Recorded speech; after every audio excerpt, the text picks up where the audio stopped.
Good evening, Wildcats Hello. and viewers alike. We are here tonight with some Hearthstone. Yeah, it's Monday. It's Monday. I'm excited to be here. I'm excited. For I'm some always Hearthstone. excited to be here. Yeah. So we're getting ready to go tonight. ACU is going to be taking on University of Georgia Esports. Yes. And Hearthstone isn't. We are currently 1-2 or 2-1, whatever. We've lost twice and won once. We're 1 and 2. Yes. 1-2. Yeah. Yes. That makes sense. So we are 1-2. That means that the next loss, we are not we are out. Okay. So we're hoping that tonight is not that case. Yeah. And that case just never comes. Ideally, we just keep winning. Just keep going. Yep. I'm feeling pretty good tonight. Our lineup, we're going to be seeing, I think probably to start out with, we're going to be seeing the Even Paladin Okay. from ACU. We've got an Even Paladin, an Odd Mage, and a Mid-Range Hunter. Okay. And we'll be facing up against an OTK Paladin, so a one-turn kill Okay. Paladin. Interesting.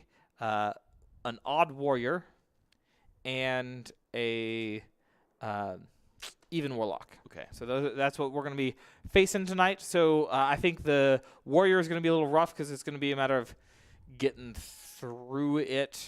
Mhm. I mean, it's a very tanky kind of deck. Yeah.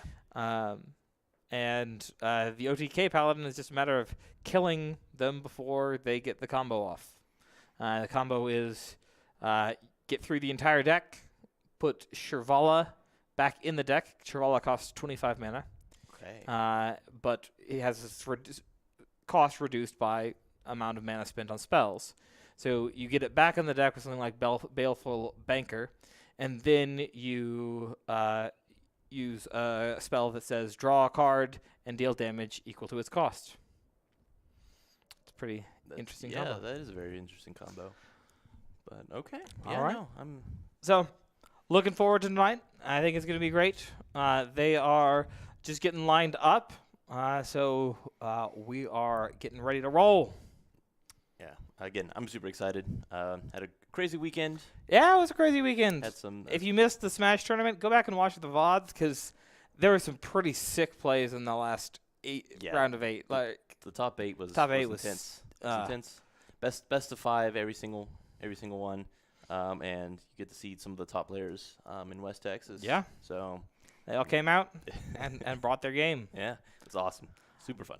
Okay. Well, All we're going to go to a quick be right back, and we will be right back as soon as they load in. All right.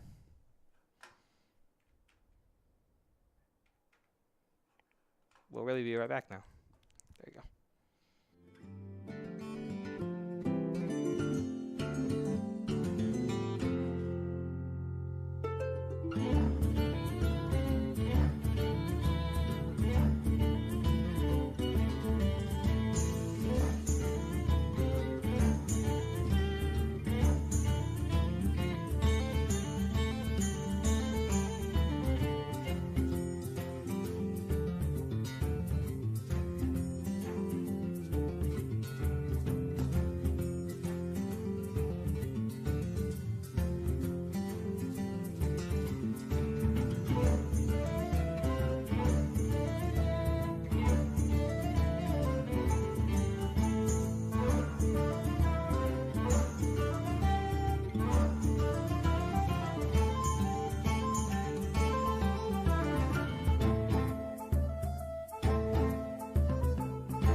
Okay, here we go. So our first fight is going to be the Even Paladin against the one-turn kill Paladin from Georgia Esports. Nice. All right. So getting great main. So I think this is a generally favorable matchup for ACU. Okay. So ACU is going to be trying to push damage.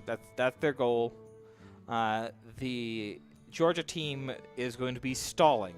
Okay. And so they're going to be using tools such as timeout, which is basically, which is a spell that just says your hero is immune until your next turn. So it's a timeout. Okay, yeah. You can't take damage. It lets them stall for some time Yeah. to clear things out. They're going to be utilizing some wild Pyromancer play to do clears. So while Pyromancer does damage to everything, 1 damage to all the minions every time you cast a spell, combine that with an equality, which actually looks like they aren't running an equality. So that said, it's still a pretty decent clear in and of itself. So it's just a matter of stalling out. They've got clear tactics with Consecration, and Reporting for duty. Job's done. yeah, I say that. There's Shrink Ray, which will reduce health and attack to 1. But they also have several options. So again, their job is to get through the deck, right? Yes. So they're going to be, you got draw things like we just saw there with Crystology, drawing 2 1-attack minions from your deck. So that'll pull out like a Blood Mage or your Righteous Protectors, which again stall for even more time because there you go, 1/1 taunt with Divine Shield. That'll block 2 attacks. Gotcha. Okay. This is a very interesting deck. So ACU here, they've got full effect on this Corpse Taker. Corpse Taker is one of those interesting cards that it gains effects based on what's in your deck, and so when you draw it, when you have a chance to draw something from your deck that will weaken. So right here, prime example. So Corpse Taker, that last Corpse Taker had Wind Fury, but because they drew this Wind Fury Harpy here, that's the only Wind Fury Harpy in the deck. Okay. And so as a result, this new Corpse Taker doesn't have Wind Fury because it didn't have something in the deck with Wind Fury. Okay. That's still a great option here. Taunt, Divine Shield, and Lifesteal.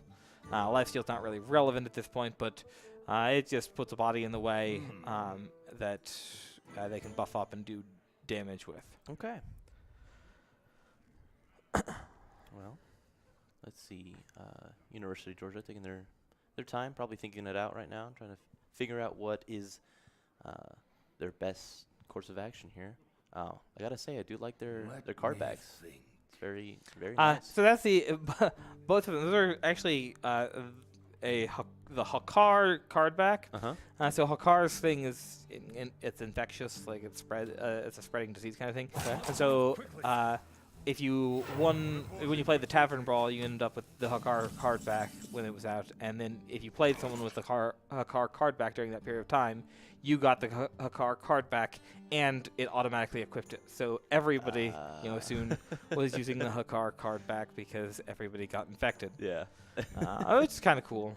But then it's like, okay, you should put a different card back on. Yeah. Which I'm actually excited. They have just implemented a feature that I've been looking for many years, and that's random card backs. Oh. You can actually say, I want this deck to have a random card back, and every time you play, it'll be a random card back from your deck. So if you got a huge collection, you can show it all off by playing with a random card back each time. Okay. Well.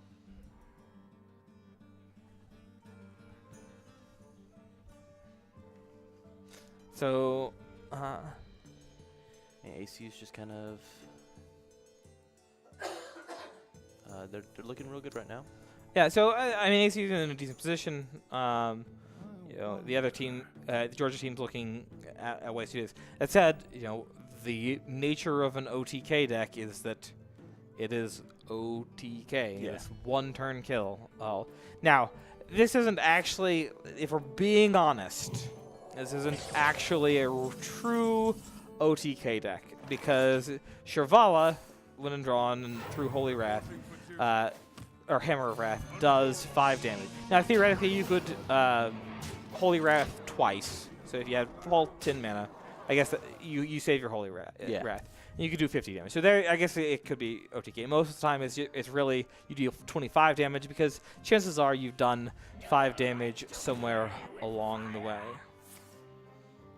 So we're gonna see a clear of some of the things here with this, but you know, the Divine Shields really make it happen. So Yeah. ACU, they might be looking at clearing off this Pyromancer, but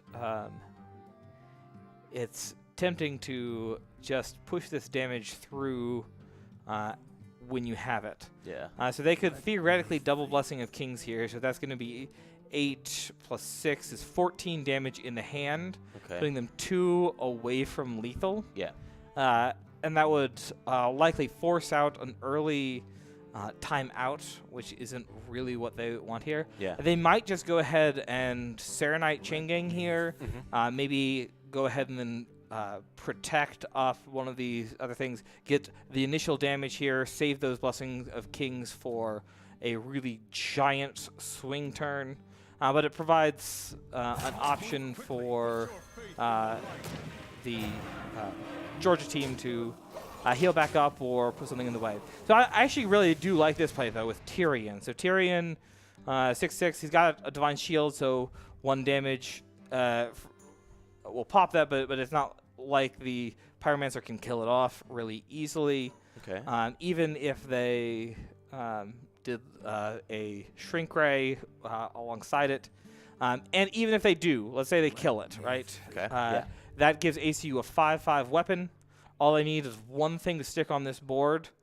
And in fact, right now, ACU just needs one thing to stick on this board without a taunt in the way, and they've got this game. Okay. Well, let's see if AC can do that, or see if Georgia can pull something out. And so Georgia's options here, a Shrink Ray would kill off everything but Tyrion. And then they would have to, they have some options there with like a Hammer of Wrath. Looks like that's not going to happen. Okay, so they're going to Crystal Smith to try and heal up. Okay, so that's going to 18 health. So that's still, so ACU has 9 damage on the board, plus 8 in their hand is 17 damage available to them. So let's see here.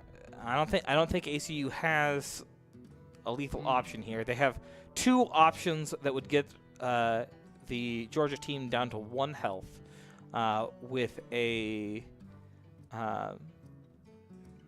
if they so 2 Blessing of Kings would do it. I kind of like a Blessing of Kings combined with the True Silver here. Okay. Would still get Georgia down to 1 health.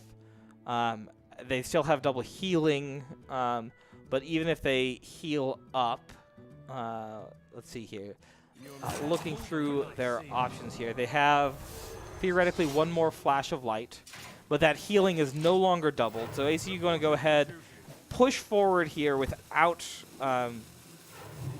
getting the healing. I actually kind of like this. Oh, they're going to go ahead and take Crystal Smith out so that he can't clear anything else out, putting the Georgia team down to 9. They've got lethal on board, forcing a response from Georgia. Again, though, even if Georgia clears all but 1 thing, which Tyrion's mighty sticky right now. Yeah. Even if Georgia clears all but 1 item, then they will. Okay. So there's a timeout. This is just so ACU is going to use this opportunity to simply develop some stuff.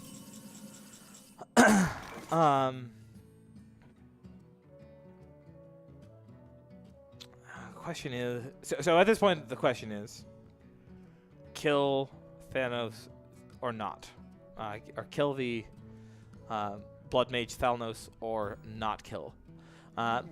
If they kill him, they get a card. So I think I don't think it's really a question. The answer is you kill Blood Mage Thalnos here. It probably with the Spellbreaker that puts them they're going to kill Blood Mage Thalamus anyways. It just gives ACU the decision on where that 1 damage goes. Hold the True Silver. Hope that they don't have a way to heal up next turn. Again, the first turn that the Georgia team is not immune, they're gonna lose. So long as ACU got this. I kind of like it. So are we gonna see the? Kind of like a divine, okay, there you go. So Right, yeah. Spiker's Steed means that they'd have to not only kill everything, but kill everything twice. Okay. Now, there's another timeout from the UGA team. So they could time out once again. There's a good chance they've got it in their hand. There are only 6 cards left in the UGA team's deck. They've got a full hand. So they've got most of their options available to them. So we're going to see the shrink right here. Okay. And another timeout. So that's 2 timeouts. You only get 2 timeouts. This is not football. You don't get 3 timeouts. Ooh. So that is a really nice pickup by ACU. So Mojo Master Zoo puts the UGA team would put them at 6 mana. So that would theoretically prevent them from 2 Holy Wraths. They certainly couldn't complete a play of playing Shirvala and bankering it back in. It severely limits their options. You see ACU going ahead and going wide here. That's because both Shrink Rays have been used by the UGA team. Yeah. So they are they're not in danger of another Shrink Ray coming in with a Pyromancer to kill all of this off. And even if it does, they've still got a 2/6 taunt left on the board, as well as a 5 damage weapon that would come their way.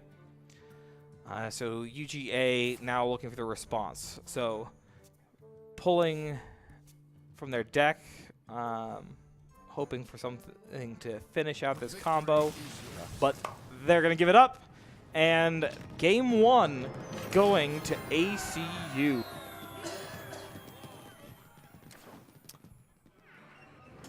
So that was a great first match. Yes. Always like to see him coming out with a solid lead. Yeah. So this is Conquest, as usual. So that means that We have 2 more decks. 2 to more choose decks. from. So Conquest, for those not familiar, you got to play and win with all 3 of your decks. That means you have to have 3 solid decks that are going to win. Yeah.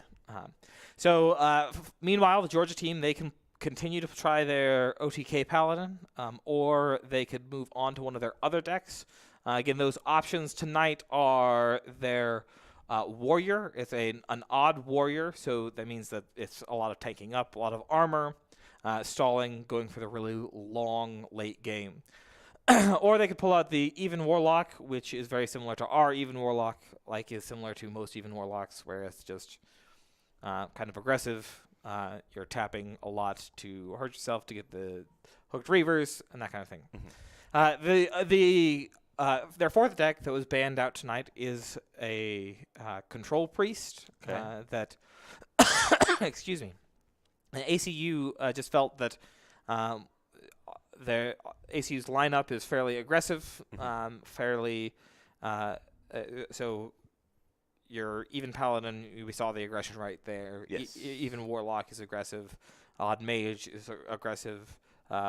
Control or Mid-Range Hunter is aggressive. So we've got a fairly aggressive lineup, and the Control Priest is really good against those lineups. I was actually talking with Smixon earlier. Smixon is this close to hitting Legend in, and so we're pushing him.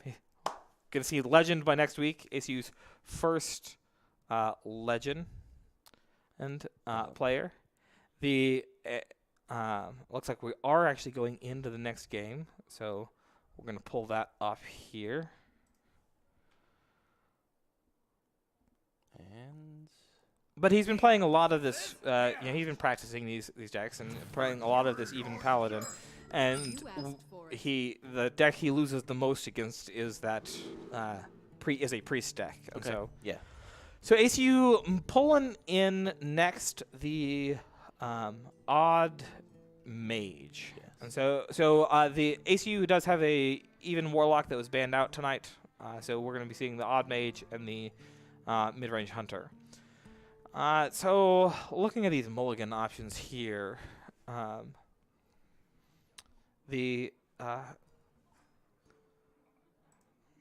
get this deck tracker updated for you guys. There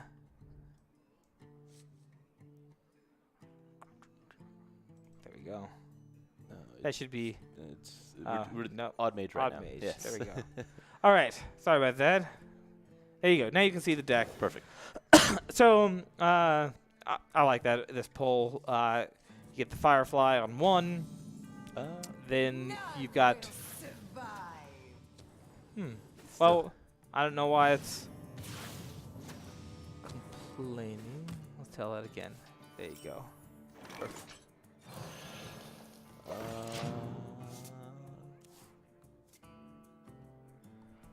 All right. Well, we're gonna see these the cards that are played instead of seeing the whole deck for the time being.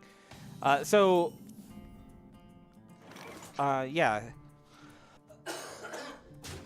We'll see this coming out on one.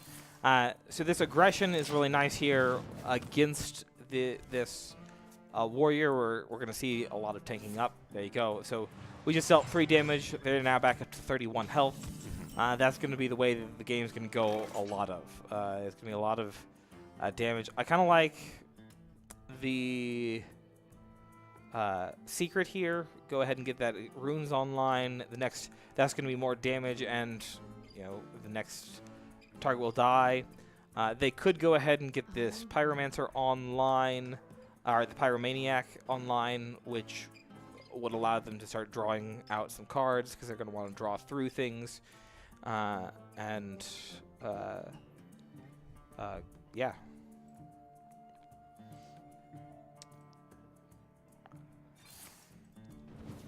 right. Fire blast. So rank 2. yeah, they're just gonna. I guess they're looking at just getting some chip damage in. Maybe get this other flame elemental online. We could see the arcane missiles. That just means 3 extra damage for 1 mana. We're not. We're going to see the Firefly, and it's over to UGA. They're going to... Yep. So we're going to see lots of taunting up, lots of stalling, because the odd warrior is really about getting into that late game. So this is actually a really great reason to keep the secret, because you keep it for a secret keeper, or a Kirin Toward mage. In this case, so you can get it for free on your next turn, so you get 6 mana worth of cards out on the board in 1 turn. We might see a arcane missiles to start out with, just to see what hits where, because depending on what hits where, they could also just hero power down this minion. So they could still theoretically hero power down the minion if they wanted, but they may just decide to get some other things on the board.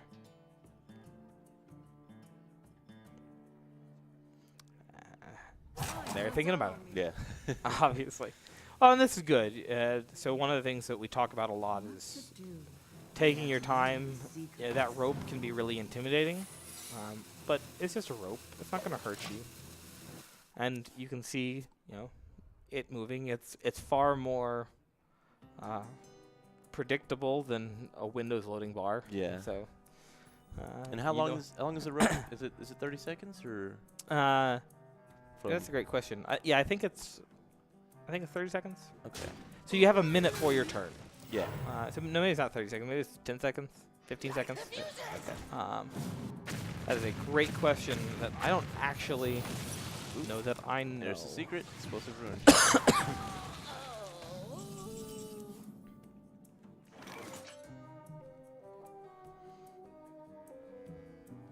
All right. So, counter spell here might be good on a brawl turn. So they may save that at this point. Go ahead and get the automaton online. If they couple that with the pyromaniac next turn, that means that so they can. Their hero power is now doing 4 damage, and so depending on what comes out, they could kill something easily and draw. Unless UGA has a way to get through this, theoretically we could see a tank up here, followed by a shield slam would effectively remove that. But utilizes 2 of their really important items. So instead of killing it, they're just going to silence it. Smart move. Smart move. So I expect to see a pyromaniac here, followed by a hero power. That's going to get net ACU another card, which there's another explosive runes for them. Save the Fire Eater so that they can do 4 damage to whatever else comes down next turn.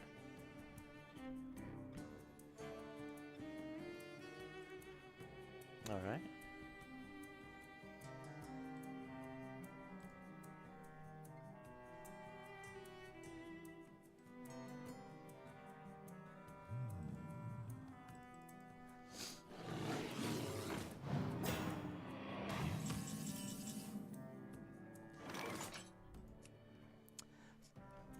Okay, so Witchwood Grizzly here is just a big minion in the way.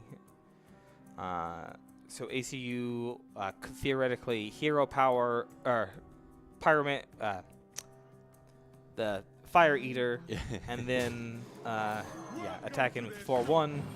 That'll let them push in for 4 damage, which they really need to keep getting in that chip damage over time. Yeah. The key is to keep the armor off because that armor is AoE damage, it's single target damage that comes back to haunt you later.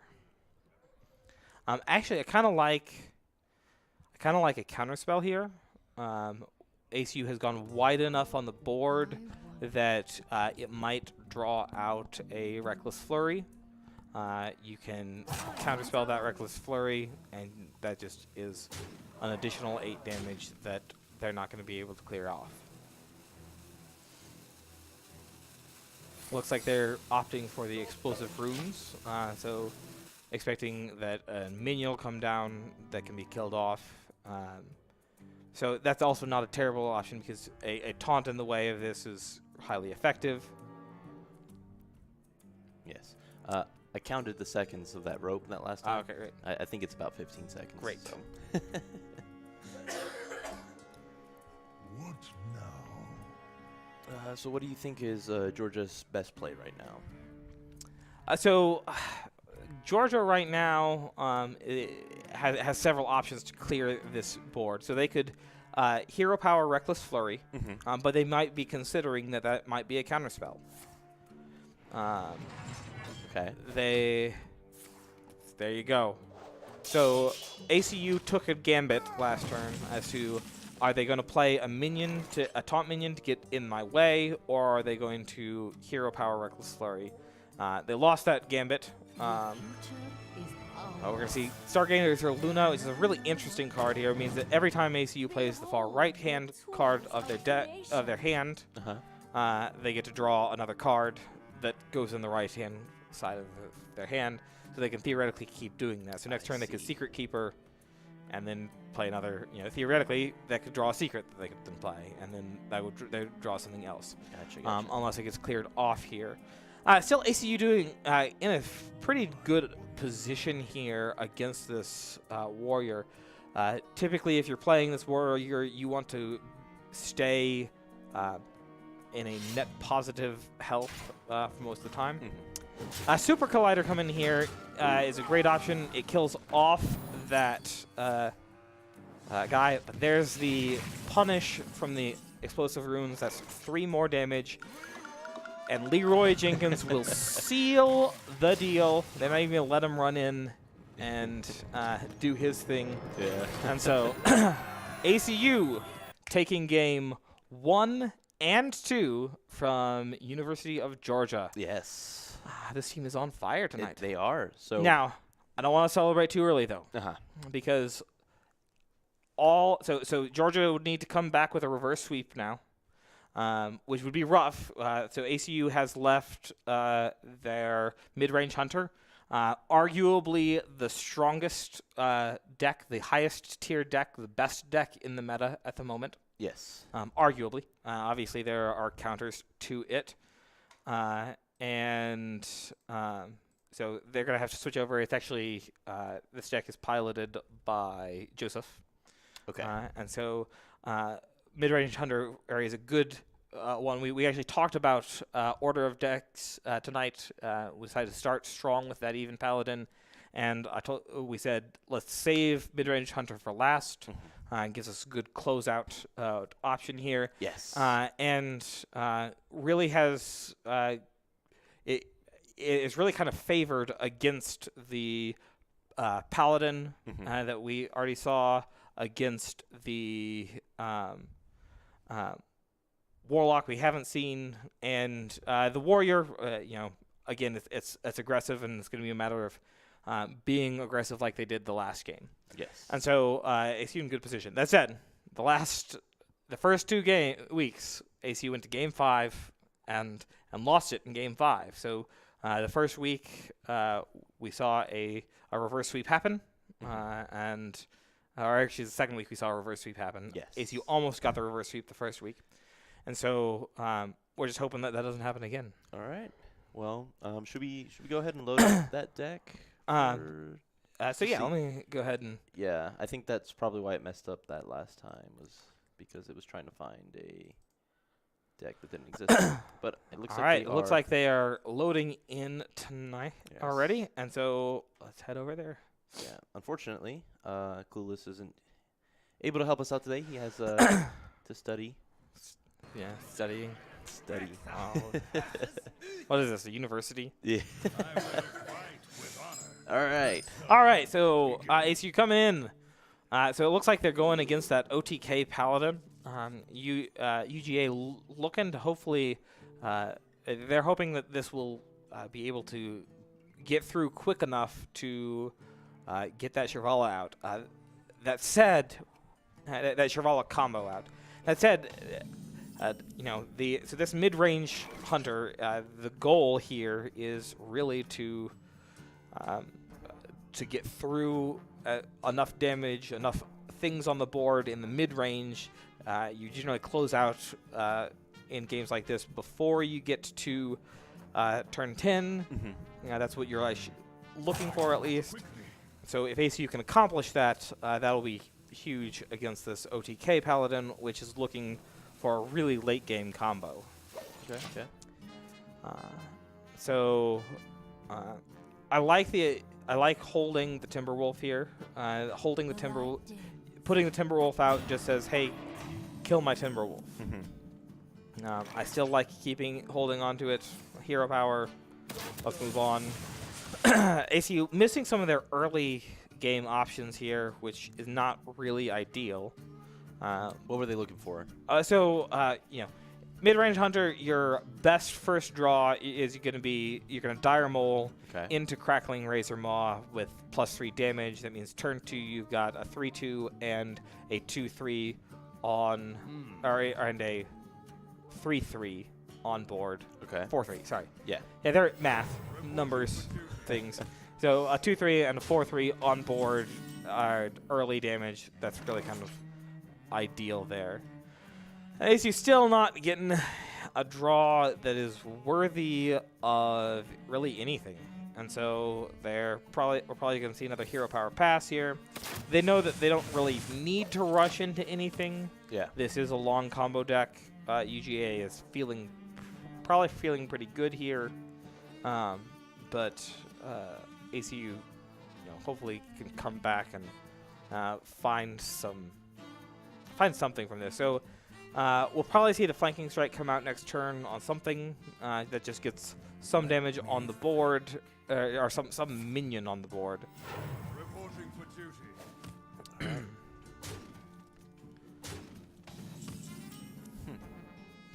Hunter's Mark. So that'll be useful late game, especially in combination with the uh, Unleash the Hounds.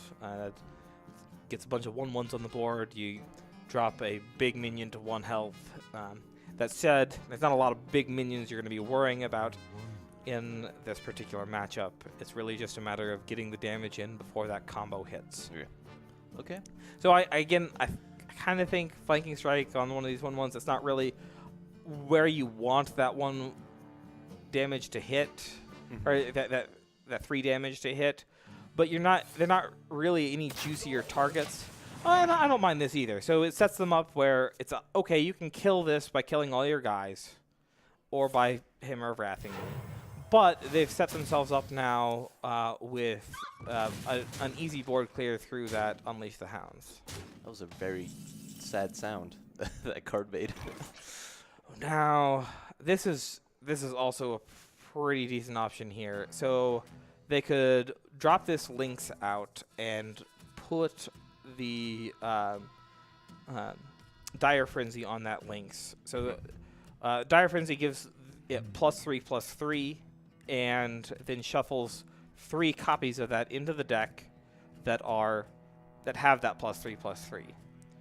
And so they effectively get 3 4/4 rush minions in their deck if they drop this Springtail Lynx out here. Now, that'll clear off 1 minion and leave a 4/4 on the board. That's 1 damage, so 4/3 on the board. Okay, so that's interesting. They're going to go ahead and put the Timberwolf out and buff it up. So just looking for a clear option, and that means that theoretically, if they put something else out on the board, their Lynxes, their Hounds will be 2/1s instead of 1/1s. Okay. It also gives them a 4/4 buff all your rest of your minions in their deck, 3 of those, which could also be useful later on. All right. Well, So it looks like they're gonna spend the resources here to go ahead and clean this off, and this provides a really juicy target for that Spring Paw, because he can just rush in and take that out. Probably couple that with an Animal Companion here, I think feels really good. okay. And then you can save the other lengths that comes with it for the comboing with the Hunter's Mark later. Rexar actually is not a bad option here. So one of the things about Rexar, okay, they're gonna go ahead and do this. That's not the beast you were really looking for, but it'll do. So I kind of liked Rexar a little more. It doesn't develop the board, but with Rexar, you're basically looking for a turn where it doesn't matter. A turn where you can clear some things off, you're not going to get really punished, but it gives you that new hero power where you're going to be building whatever beasts you happen to need at the time. Okay. So far, we see the UGA team has made it through 13 cards of their deck. Basically, when they get through 30, ACU loses. That's the way this combo works, is once they get all the way through there, or get to a point that they can guarantee that the card they're going to draw is Shirvala, then that's going to be game. So this is definitely a good option here to get some damage in, develop the board a little bit, and get yourself back up to 29, and get that Rexar hero power online. That's going to be super helpful through the rest of the game, because that Build-A-Beast just, it says, hey, what do you need? Okay, this is what you need. There you go.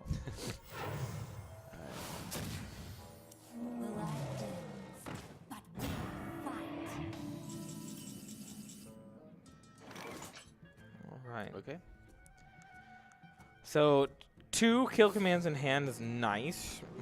So that means that ACU wins once the UGA team is at 10 health, because you can almost certainly get a beast on board.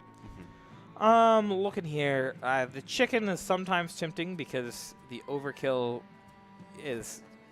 can be nice when coupled with other things, but we're probably not going to see that. Yeah. I would bet we see the life drinker here, maybe seeing if they can combo that, get like another 1 cost in the next one. Wind Fury doesn't look bad. Lifesteal isn't bad. Either the Leech or the Dragon Hawk. It looks like they went the zombie. Looks like they went. I cannot. Let me. Oh, lifesteal. So they went with the lifesteal. Oh, which actually that means that its initial deal 3 damage also had lifesteal. Yeah. So they actually healed up for 6. Wow. There because it wasn't a deal 3 damage lifesteal. It was deal 3 damage and gain 3 health. Gotcha. So this is the other interesting piece to the OTK Paladin. So OTK Paladin is all about Shrivala, except just so they don't put all of their eggs into a single 25 mana basket. They run the Uther of the Ebon Blade. And so it doesn't actually matter how much health ACU has when Uther starts doing his thing. He's going to be working to fill the board. So you can kind of see here. His hero powers summon a 2/2 horseman, and there are 4 different horsemen. If you get all 4, you can destroy. You win. So you get all 4 horsemen out. Apocalypse happens, and everyone dies. You can't get like dupes of the horsemen. What? You can't get duplicates of the horsemen. So not if it's out on the board. Okay. So there are ways of pulling one back into your hand. So you can actually Baleful Banker one of them into your deck so that you can draw it later. They can Zola the Gorgon to get a copy of one in their hand so that they can play multiple in one turn and close things out. Gotcha.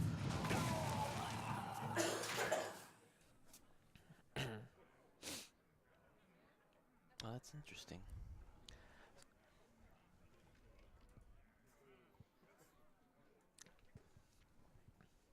All right.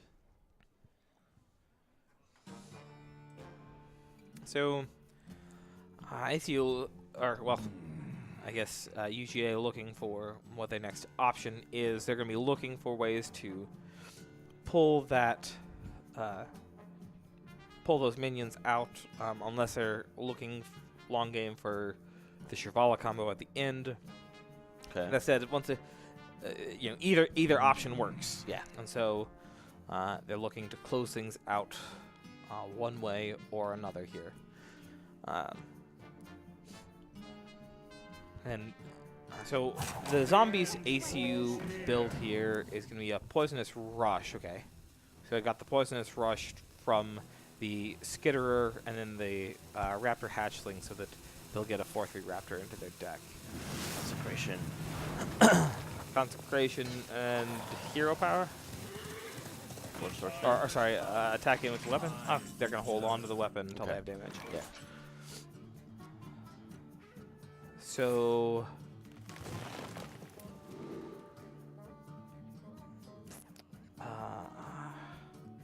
Savannah Jaime is not terrible here. Another Dire Frenzy is not terrible either. Especially you could, because at this point you could combo that with an Unleash the Hounds and put a bunch of 4/4 charges in your deck, which could be helpful, especially if you pull out a Master's Call that can pull 3 beasts from your deck. You could theoretically drop a handful of 4/4s on the board. ACU is going to need to clean out this 2/2 because you never... So that's the thing. You never want to leave one of those horsemen on the board. The second you do, the second you're going to be punished for it. Gotcha. So they're looking what beasts they have available to them. I didn't see what they grabbed the first time. Looks like we've got the a Stealth and Poisonous that attacks things next to it. So that could be really useful. That beast itself could theoretically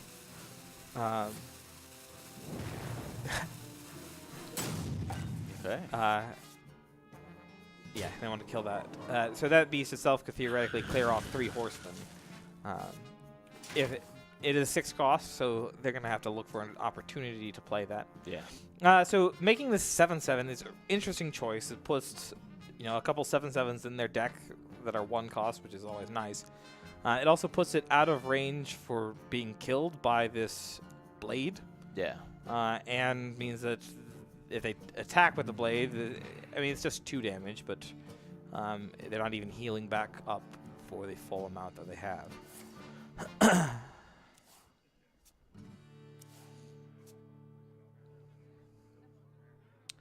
So looking at it here, currently in their hand.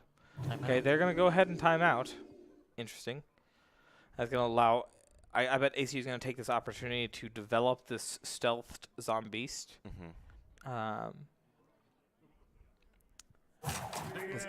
ACU currently, had they not been immune, has 17 plus another 2 is 19. So they have 19 damage in their hand and board.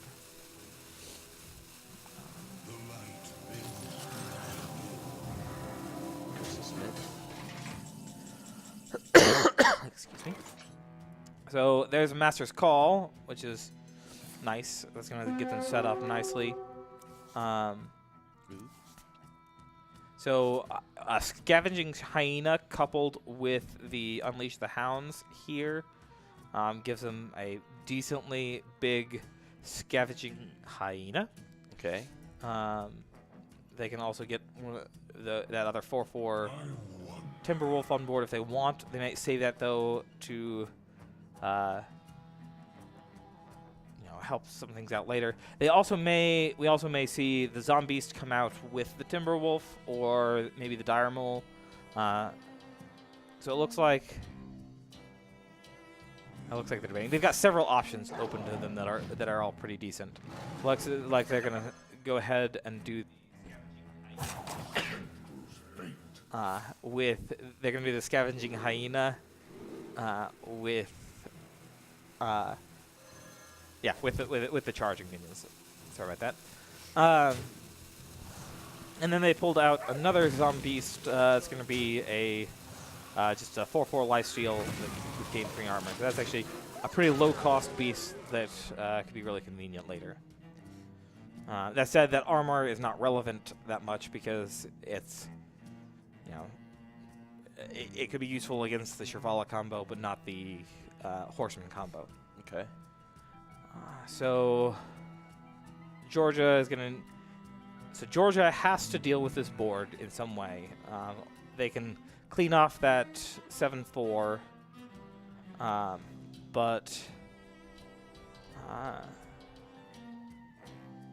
so if they don't, that's 14 damage. There's 10 from the kill commands. That's 24 damage. And that's a lot of damage. Yeah. Instead, they've got a 5/2 lifesteal weapon, which helps with the healing. So this game is far from over. They're debating their options. They're going to go ahead and use their second timeout. That's it. No more timeouts. They're going to pull out the Prismatic Lens there, and it's really just draw 2 cards and hope it hits something that's relevant. Okay. Pyromancer. So I think it's interesting. They're leaving this Pyromancer out here for ACU to deal with, but I think that was more about getting cards out of their hand so they can draw some more. So I could go for the Zombeast. I could go for the Savannah Highmane, but you always start with the Build-A-Beast. See what you get. So we've got another attacks everything with lifesteal Zombeast here. I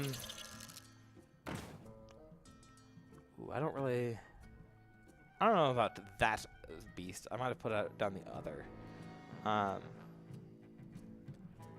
It kind of curves a little better, I think. I like holding the kill commands for the Killing Blow.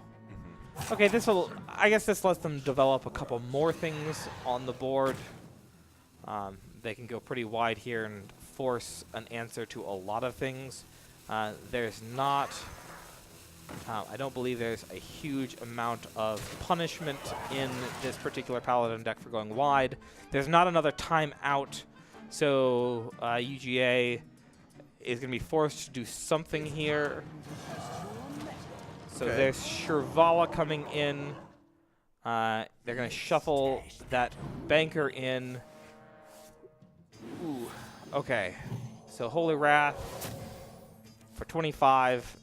Yep, there's that combo. Okay. So, pulling off the OTK, UGA in a position to continue moving forward, but without their OTK Paladin. So, they got that. They did a really great job there of stalling things out, using those timeouts in an appropriate time to keep moving forward and eventually get that combo off.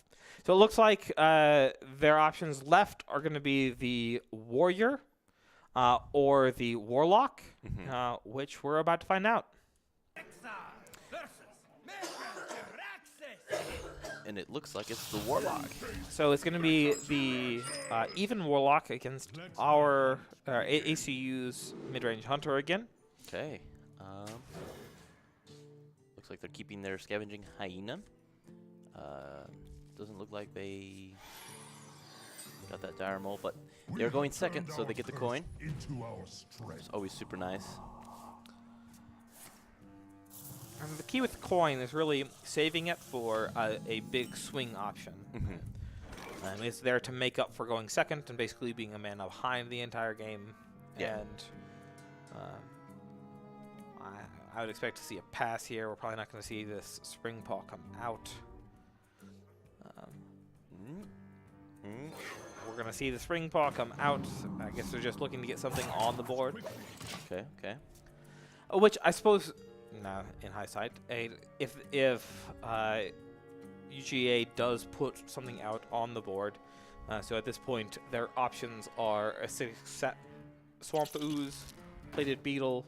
Yep. So they put out a Plated Beetle that does give ACU the ability to Scavenging Hyena, attack in with and then coin out the other links to get a buffed up Scavenging Hyena on board. Okay. They might also just coin out this Animal Companion here. I wonder. Get it out. So we're going to coin something. No, we're not. Are we? I don't know. I don't know. They don't know. Well, I feel like they're probably just talking it out right now, working as So a that team. would end up with a 6/4 beast on turn 3. That's hard to argue with. Yeah. Even if you've got something else on the board. So? They're going to go with the Companion, Okay. which I don't hate. 4/4. Misha, that's a great option there. So theoretically, that allows, so if UGA attacks into the 4/4, killing the 2/3 Beetle, that allows ACU could Lynx and kill off 3 beasts, giving them a 6 or an 8/5 Hyena. Okay. On turn 3. Yeah, that's pretty great. Not terrible. Yeah. If they play something else, they might save the. There's an option of saving this Hound. I say that no, that would assume they were leaving the Beetle on board, but the Beetle's gonna die when it runs into Misha. Yeah. Which is part of the point of the Beetle. Which, if I'm UGA, I leave the Beetle. Okay. Because that puts me 3 more away from getting Hooked Reavers out, and you gain nothing. So you deal 2 damage to something, but it's still on the board, and you don't have anything on the board. So unless you're going to follow it up with some sort of damage, which they're not. So I think that's a misplay on UGA's side. Okay. I don't like the Scavenging Hyena here much at all, because it just sets yourself up for an easy, quick, relevant Defile clear. But you don't have a whole lot of options Yeah. right now. I mean, So I kind of like attack in, hero power, yeah. end turn. Just get rid I of that mean, armor. Yeah, you really want to save the kill commands for some of the big things you know that are going to come later on. Yeah, there you go. So hero power, maybe links. I guess All right. get something out Yeah, on the board. That's fair. That link, theoretically, well, yeah. I mean, it's 1 damage next turn.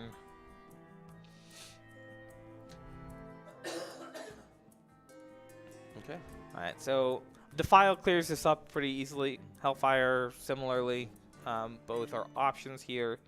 The Hellfire. Okay, so there's the Defile. Okay. Okay. So, no targets for a Dire Frenzy, which I think is kind of what they were looking for last turn. Yeah. So, Dire Mole, Hero Power, that puts them a tap away from Hooked Reaver territory. So maybe hold on the Hero Power.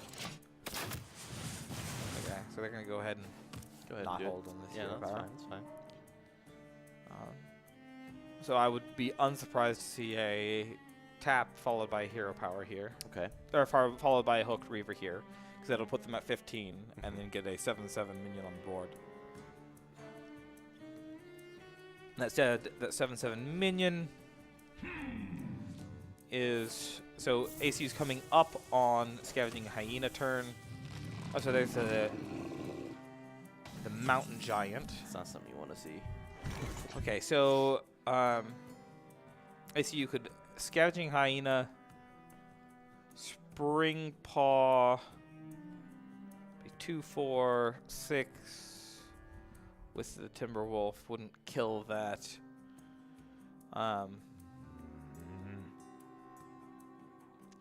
So there are ways to clear off this Mountain Giant. They could kill command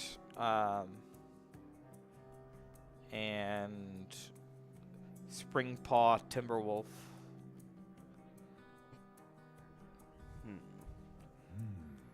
Oh.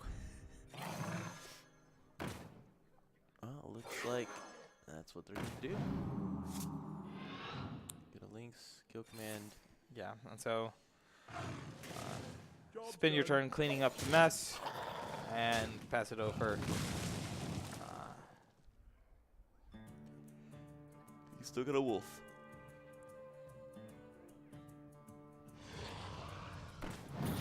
Spoke too soon.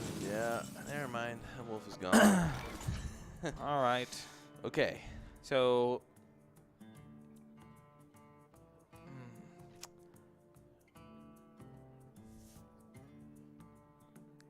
there's not a whole lot of great options here. Yeah.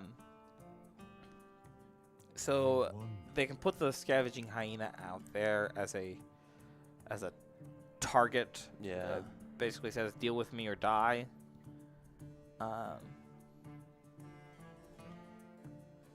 But there's not a really great way of dealing with this. So Master's Call, see what you get. Ideally, you'd like to Master's Call when you've got something Dire Frenzied in the deck. But that's obviously not an option here. So hero power, pass, take 6 damage to the face. Yeah. Now, there's obviously going to be some healing that'll come in eventually, but theoretically there's a 6-turn clock. I said that's a lot of turns. Yeah.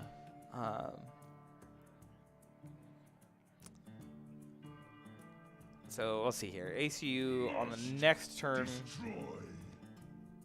has theoretically Brewer. 4.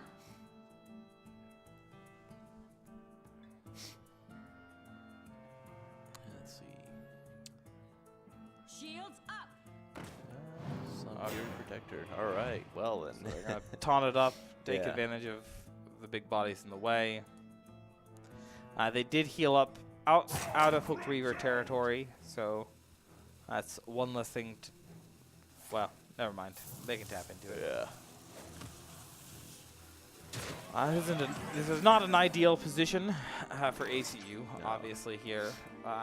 And that isn't really what you're hoping to see there. I'm not sure what you're hoping to see at this point.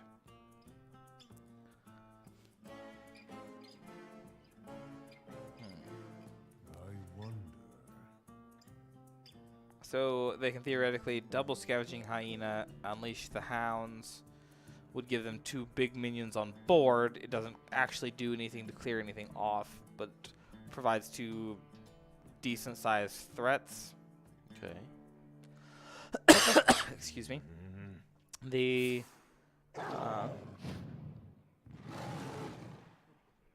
Timberwolf here would allow them to clear off the Infernal as well.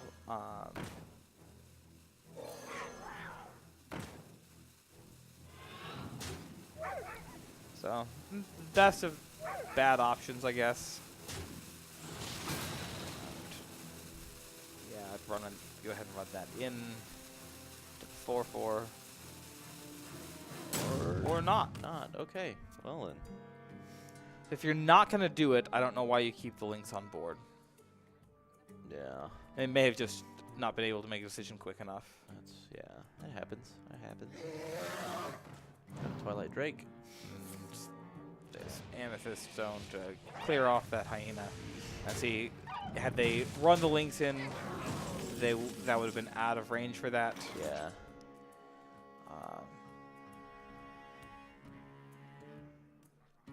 Well. So Savannah High Main, Hero Power, and move on.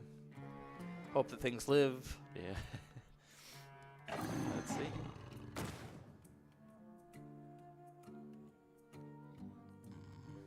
I don't like playing the Scavenging Hyena here. I think it's pointless. Yeah.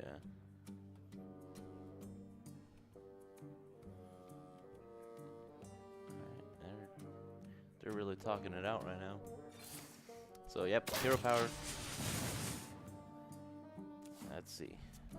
So that's 10 damage on board for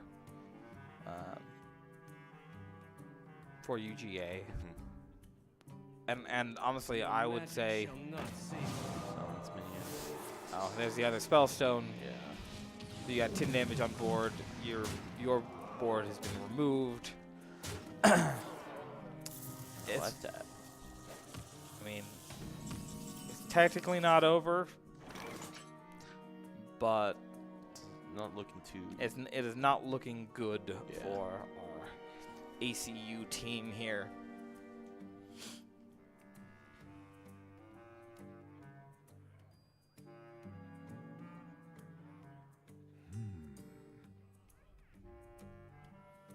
Looking at all of their options, none of which are really that great. I think you Animal Companion, see what you get. Start with that. Maybe Tundra Rhino to run it in, clear off the 4/3. Alright. Animal companion. There you go. Looks like it's going to be a Misha. Not bad. Dire Frenzy. Okay, so they're going to go ahead and just buff up the Misha, make it a 7/7. We've seen one taunt come out. There is a second taunt in the deck. At this point, they've got a 1 in 3 chance of having that in their hand. And that silence, there it is. Will close out the game.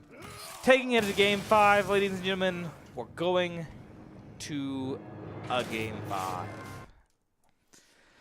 All right, game 5.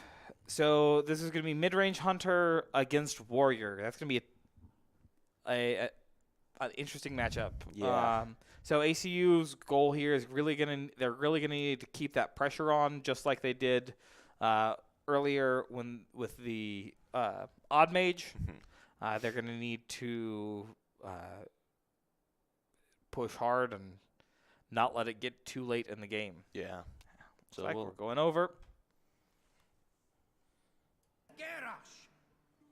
all right. All right, so ACU has had a string of hands that haven't been fantastic at the beginning. Here, I like holding on to the Master's Call. Maybe the flanking strike. There's not really any. Okay, they're not even going to hold on to the Master's Call. Okay, tracking, scavenging hyena and timberwolf.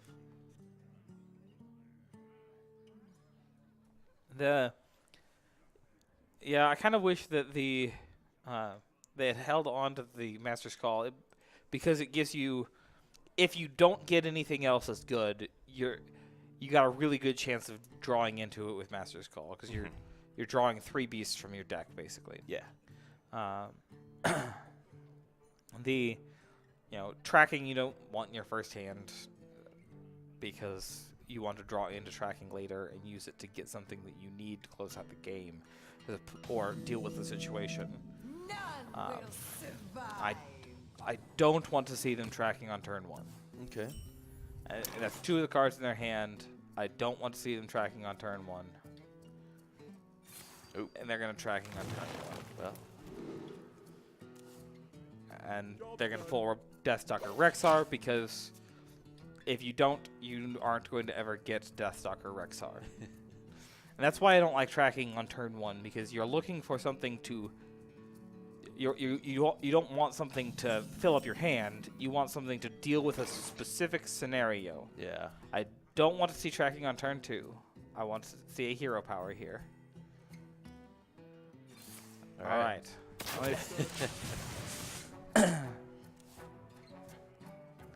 That said, hero power here. Yeah. Oh, you dealt 2 damage. Now I'm gonna heal up for 4. Yeah.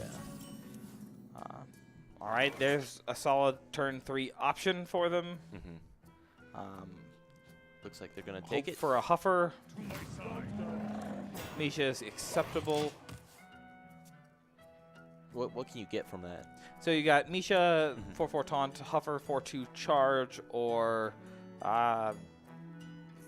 something rock. It's a 2/4 that gives other beasts +2 to attack. Gotcha. Okay.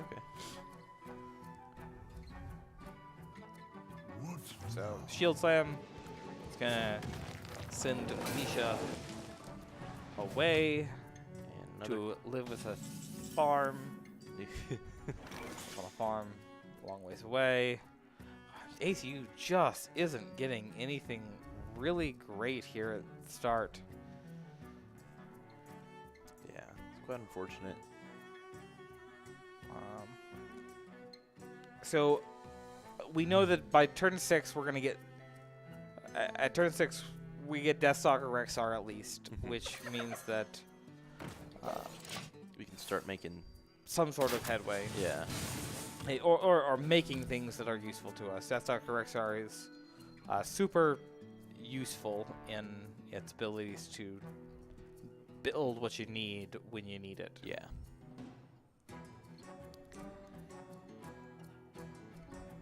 So, let's see what UGA has to handle this 2/2 on board. Because they've got to deal with this before it gets big. Looks like they're just going to tank up some more. Is there a limit to how far they can tank up? Nope. Ooh. You can get as much. I mean, there's probably a technical limit, like 1024 or something like that. But it's not something that has really come up. Yeah. Okay. So, of these bad options, Kill Command is probably their best. Okay. Attack the face, hero power, and start actually making an impact on this game next turn. All right. Let's see what they decide This to is do. not ideal. You want it to be so your mid game is where you want to have some power generated on the board. Yeah. At this point, ACU is playing into the long game that UGA's warrior just absolutely wins every time. So there needs to be some damage coming in. Needs to be aggressive. Steady shot. Yeah. Sounds Okay. good. And UGA not really needing to do anything. They're just filling up their hands with responses to what ACU is going to come back with later. Yeah. So they can brawl things out. They can Reckless Flurry to clear the board. Shield block. Have armor. And they're draw just a card. digging in, entrenching themselves here, making it harder for ACU to start bringing them down. So, as much as I've been talking about Deathstalker Rexar there, I almost liked the Savannah Highmane better that turn. Okay. Because it gets something on the board to do something. To force some sort of response Yeah. from the UGA team. Instead of just armoring up. Because, they're clearly outpacing the little bit of damage that ACU has done. Yeah.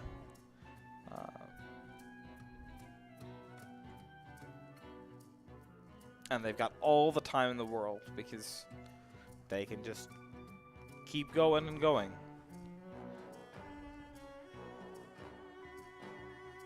The Energizer Garrosh here. Yeah. Let's see.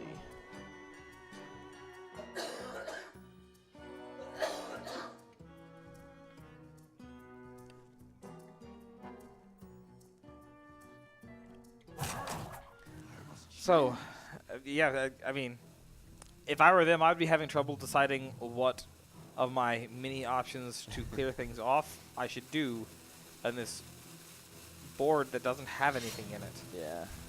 They're going to go ahead and equip their Super Collider. Just because? They know that there's no Swamp Ooze on ACU side. That's just okay, Build a beast. do something here. So it looks like, did they grab the hyena? I don't. It didn't really show. Well, so whatever they built here, so they're all poisonous. Yeah. Whatever they built here, if they put it out, it's going to kill whatever is next to it. Because that's what the Super Collider does. Gotcha. So they're going to lose their Scavenging Hyena no matter what they play. I think I like of these terrible options, I like the Gastropod maybe, or the Giant Wasp. So they went with the Basilisk. Yeah.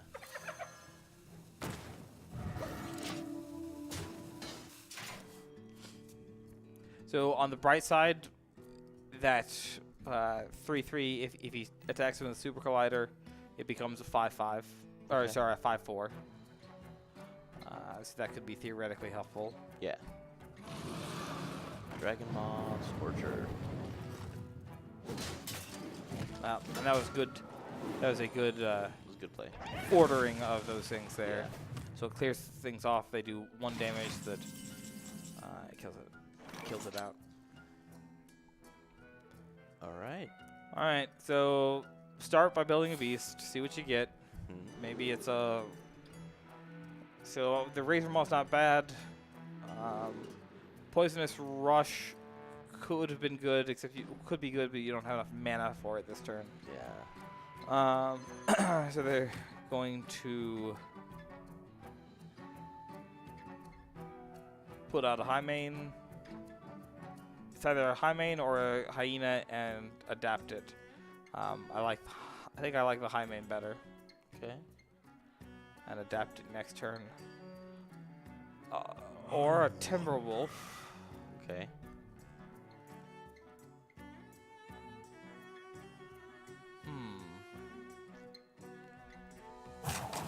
So I think the Hyena, the Highmane here is the choice. Yeah. It gets a bigger body on board.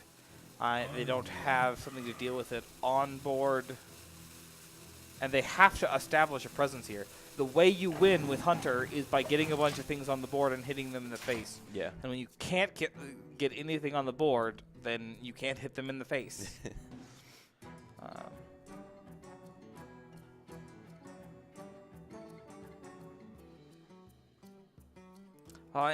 So I'm going to go back to the beginning. Mulliganing is... So a lot of games are won or lost before the first turn is ever played. Yeah. It's because your mulligan is... it sets the tone for the rest of the game. I really don't think they should have dropped that Master's Call right at the beginning, because they couldn't necessarily anticipate the crap that they were going to draw after that. Mm-hmm. But it gives them a guaranteed, you know you're going to draw 3 beasts. Your beasts have value. You need those. You need to get moving on dealing damage. And so because they didn't do that, they haven't had anything relevant to do for 8 turns. Yeah. There's been nothing important that has happened on their side of the board for 8 turns. And as a mid-range hunter, that's how you lose games. So, I guess adapt this, see what happens. Maybe you get a Wind Fury that lets you clear 2 of these minions when you really wanted to be doing damage to the face.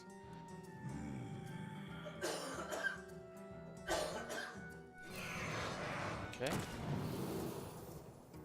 Yeah, I think Wind Fury is your option here. Yeah. Yeah. It's going to let you clear off. Now they could... So it does have Rush. So if Rush and Lifesteal, not the Lifesteal matters in the moment. So with this Timberwolf, I actually don't like that. Maybe Dire Frenzy, the high main, that'll let you at least do a bunch of damage to the face. Okay. Because they can clear that off, yep. And then they could do 7... What are you doing? Interesting. That's a very interesting choice. Did they got the attacks in at least, did they? They didn't even get the second attack in. Okay. So there is a time limit. You do have to play within the time limit. If you don't do that, you lose out on 7 damage that could have been done somewhere. We were talking earlier about how you want to think things through. You absolutely want to think things through, but you need to make a decision faster than that. So this is going to allow a clear here on both sides, leaving them with a 2/2 and a 2/2 and 7 less damage than they could have done. All right. So maybe a Hunter's Mark here with a Scavenging Hyena. Yeah, go ahead and build a beast first. Bear Shark's not terrible here. It means that he can't be targeted by like a Shield Slam or something like that. Mm-hmm. Grab that charge. I don't know what they got, but a charging Bear Shark. Yeah, there you go. So that would allow them to clear off the 3/5. Hunter's Mark will allow for the other one. And then with the other 4 mana, play a Hyena and a Hatchet. You're getting something on the board. There you go. That's what I'm talking about. Kind of. Now, you're setting yourself up for a nice brawl or a Reckless Flurry. You got to do something. That timer's not going to stop for you. Okay. All right. At least they got the damage in that time.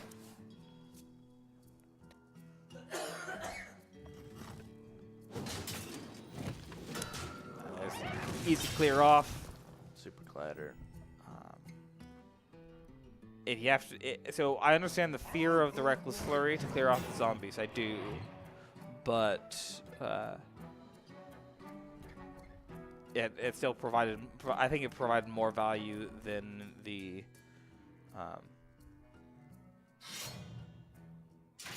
Than they got with the kill command that they used. So Tundra Rhino into the zombies is not a terrible option. With a Timberwolf, you'll need to be careful about positioning here. So you want to Tundra Rhino zombies and put the Timberwolf in the middle. Okay. Or not. Just go ahead and build something. So the Kodo would clear off things. If the Skitterer makes it a 10 cost. Okay, so they didn't. Went with a taunt. They wouldn't go with.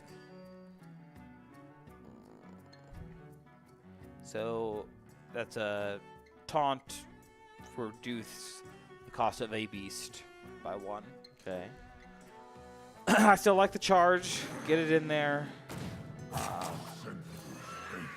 That said, they're setting themselves once again. They need to keep in mind the Super Collider. Yeah. Well, no, they did. So never mind. And so the Super Collider has to go into the taunt, which means that the taunt that the Bear Shark survives theoretically with 1 health. Yeah. Health.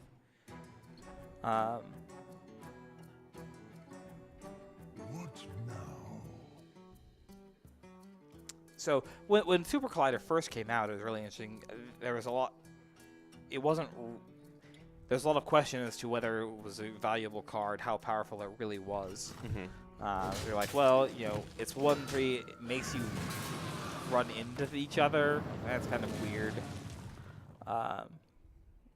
But eventually, people realized that absolutely that it has huge power, huge value. Okay. So one of the nice things about that last turn is that it did happen to land on that Savannah Highmane, which means they can get a Tundra Rhino and a charging Savannah Highmane out on the same turn. Yeah. Which is a great place to be when they don't have a Super Collider that will just kill the Tundra Rhino on the next turn. Especially if they send the Highmane into the Scorcher, then it's a guaranteed clear on both things because that's what the Super Collider is there for. All right. Looks like they are. Gonna dig for something. I don't know what they're looking for. Subject 9 isn't relevant. The Tortoise is not relevant either. They have. So these are terrible options. Yeah. Take the 3/3 that doesn't deal damage to you, and make it a taunt with poisonous. Yeah. Looks like it. So they keep. At some point, they need to pull something out and do something with things. So they've got 2 of these big zombies here, which is nice, that have lifesteal rush and can adapt. That might help them long term, especially if they end up taking some damage or going fatigue. Yeah, so we're how many turns into this game and still, at 32 and 39. Yeah. Oh man. Supposed to be a mid-range hunter. I thought it was a mid-range hunter, not a long-range hunter. I don't know what is that like a short bow? I feel like short bows are pretty mid-range. I gave up the short bow earlier. We turned it into a Build-A-Beast. All right. Interesting. So a double Ziliax. They must have gotten that Ziliax off of. So that Ziliax would have come off of the Discover from the. In fact, I think we can look here. It came off of the Stonehill Defender. Okay. So they have a 7. What is that? A 7/8 rush. That'll take care of it. I don't know why they would need a charge in for that.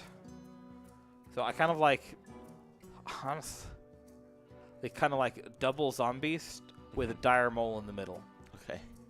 Because that dire mole in the middle prevents the super collider from colliding with the other things. I got you. Two dire moles in the middle? Okay. So they're going to adapt something. Don't give it poisonous. Don't give it poisonous. All right. Let's see. That's all you need to do. Yeah, taunt is a good option. Give it a taunt. And they're going to adapt the other one. 3 health was, I think, a decent choice there. Kill that. Kill that. Get your damage in. All right. ACU still in this? So I can see a reckless flurry here. A brawl here would be. Yeah, there's your brawl.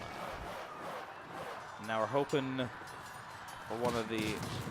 All right. If you're gonna win a brawl, that's how you do it. Until they throw that out, but it forces them to use a handful of their removal. Yeah.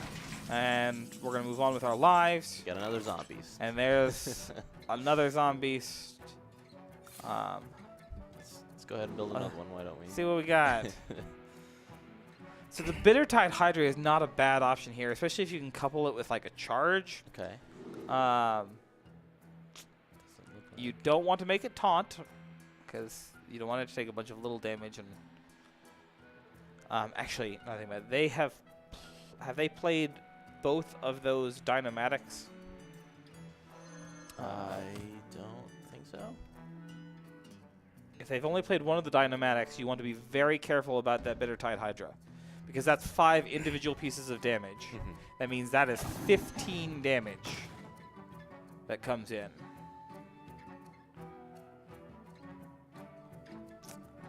Why the high main?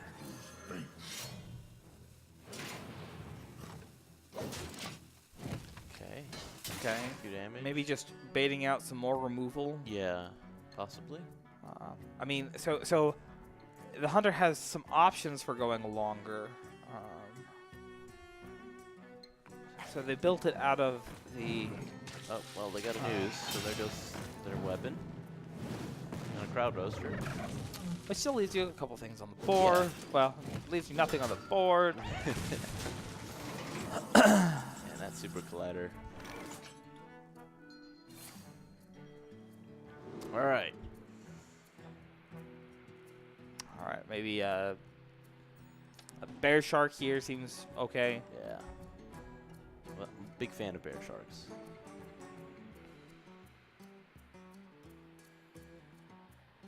Then you'd cut if they couple it with a 1 cost. So a bear shark with rush. It's not terrible. No. Okay.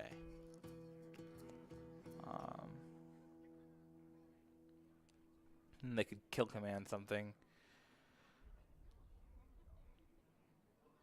But ACU's quickly getting down to the dregs of their deck here. Yeah. They can continue building beasts, but eventually they're going to run out of cards. And they've drawn more, so they're going to be ahead in the fatigue game. And UGA can go all day in the fatigue game. Yeah. Already have a significant advantage in that. So ACU is going to have to get some kind of pressure going here. And it's probably going to have to come through the Build-A-Beast. Yeah. What now? Because, so left in their deck, they have 2 Flanking Strikes, 2 Crackling Razor Maws, Dire Frenzy, Master's Call, and Animal Companion. That is the extent of the 7 cards in ACU's deck. I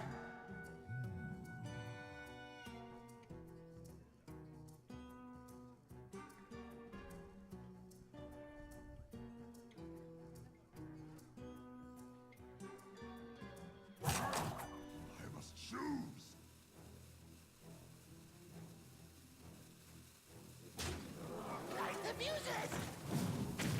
Okay, so there's the other dynamatic. Okay. The zombies is far safer now. Yeah. All right. Excuse me. So yeah, there's always craft a beast first. Yeah. It's like you always draw first. You always build a beast first. See what you get. You never know what you're gonna get. A beetle's not bad. With a Stegodon. yeah, probably. Looks like it. And I still kind of like. Okay, they're gonna go. What are they gonna do with the other 2 mana? Timberwolf. Okay. Or not. They're just gonna drop down the taunt.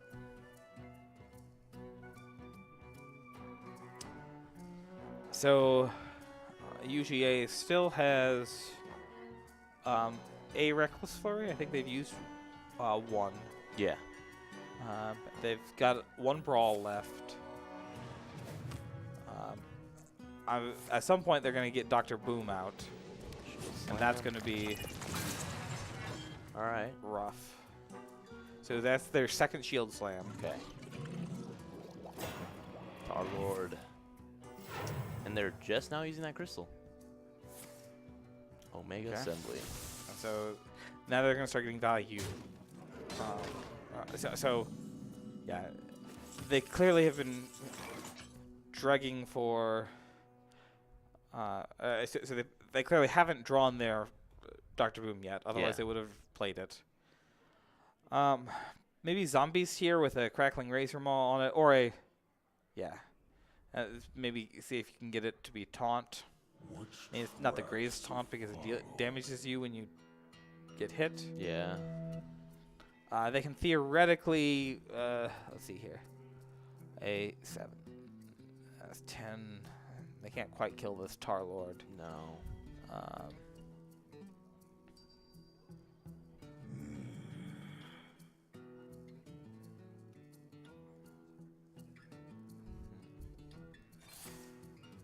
We're just gonna build a beast. Man, these are terrible options. Yeah. That chicken's not going to do them any good.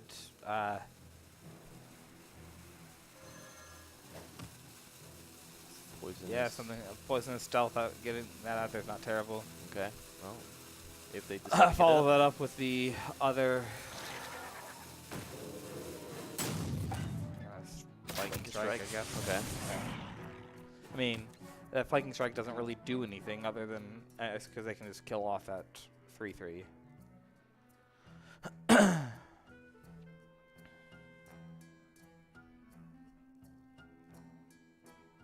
Going this late is never what you want when you are What now? when you're playing the mid-range hunter against the warrior. Yeah. Your Magic neutralized. Oh. options are really limited until you get near the end of this game. Yeah. Or once you get to the end of the game. 5 cards left in ACU's deck, 8 cards left in UGA's, and UGA is way ahead, 17 life ahead. Well. So, I mean, you got that taunt there or that stealth. All right, so maybe a Cave Hydra. See if you get a Skitterer. Yeah.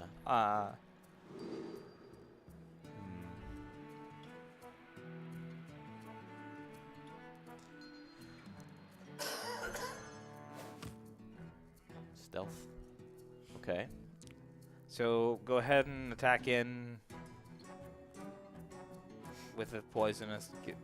Get rid of that minion, Yeah. and then maybe drop the zombies to clear off the dynamatic. What are we doing here? Okay, +1/+1 allows it to. All right, looking for a Wind Fury. No luck there.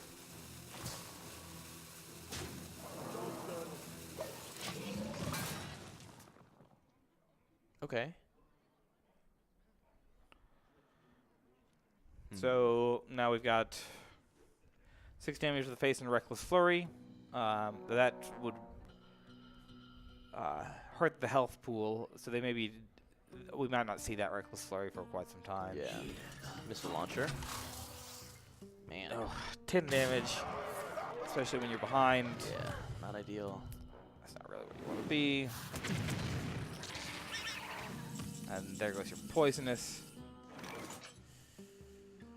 Okay. So this Dire Frenzy will let them. So this Dire Frenzy could be really helpful. Mm-hmm. They get to choose some things to put back in their deck, Okay. which will put them almost on par in the fatigue game. And they can put them on the Zombies with Rush. Emperor Cobra. Stone Skin. Token. Oh. So I think they may have been hoping for something poisonous, Rush, Lifesteal, Yeah. something like that. So I like the Zombies here. Dire Frenzy, go ahead and take out the 10-10 and get some damage in. Okay. And that'll heal you back up to 29. I'd take the Wind Fury here. It's more damage. Yeah. That's what you're looking for. And they can, make that decision quick. Know what you need to do the things. And attack. Everyone attack. Alright. Healing back up.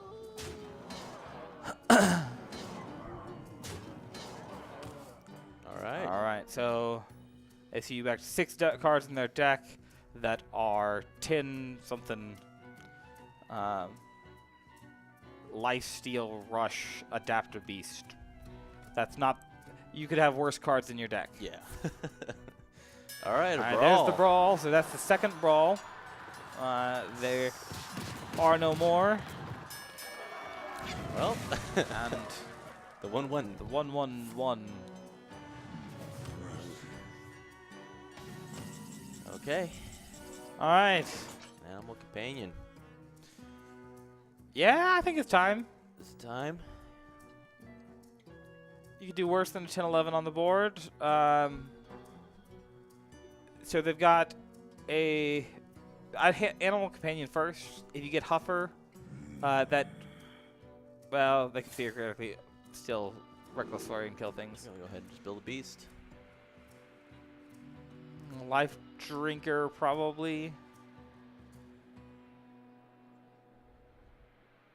That would be ideal. Mm. And then Vicious Scalehide. yeah, Yeah, go ahead and put the beast out. unleash the zombies.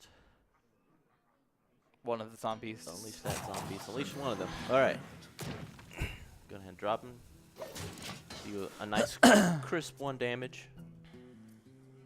We'll see. So the Dynamatics are gone. So, we say that there are a couple mechs in the hand.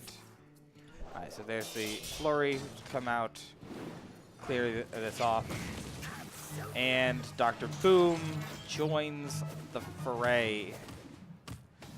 That means that all of the mechs from now on will have Rush. Okay. And he gets to discover some here or there. What do we got here? So maybe a Zombies and then another Zombies. Yeah. Well, build a beast. Let's see here. Beetle. Yeah. That'd probably be the best.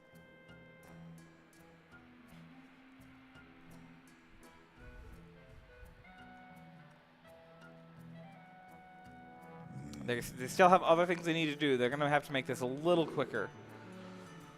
So if they took the Beetle, and the Mastiff here would allow them to do that.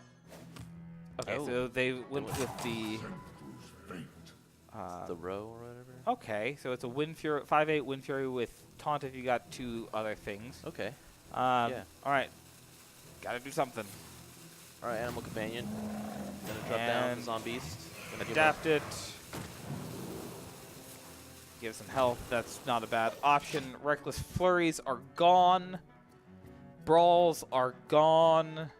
Super Colliders are gone. Shield Slams are gone. There's an Iron Beak Owl left, I believe, that could silence something. Okay. But I think, and then there are some. So there's always things that have been discovered. They can do 3 damage. Not bad. Okay. Then. Okay, so we're basically gonna execute there. Okay. Ashling. With a taunt up. Okay. Okay. Master Call. So don't use Master's Call Mhm. because that will draw 2 things, but which are nice things, but that also empties your deck, and Yeah. you're looking at fatigue here. Excuse me. Okay. So let's see here. What do we got here? We've got a 7/9 zombies that will kill things that are next to it. Okay. It looks like they're dropping a Rhino. Okay, that'll give the charge, so they can charge with this poisonous guy here. Okay.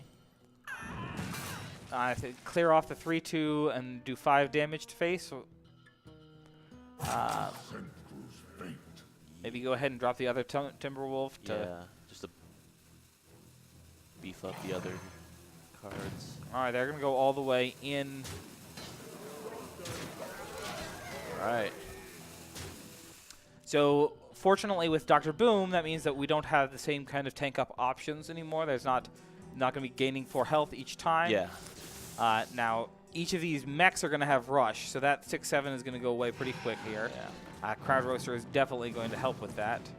And they're going to get 3 1/1 rushes, so that's going to clear off all but this 4/5. Okay.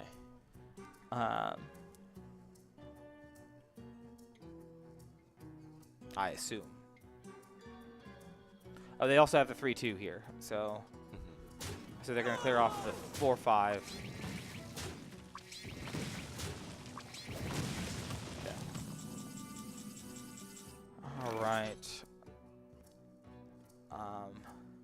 Thinking, yep, a 7/8 rush seems nice. Yeah. What is it? That's a 3 damage, so.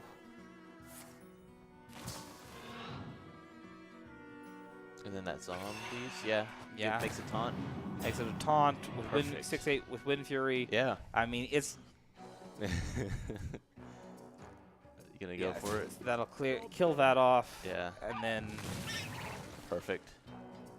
Okay, so. I mean. Board clear options are limited here. He's only got to deal 3 damage. Hero power. He's drawing in. Okay. I don't know what he's looking for. Ooh.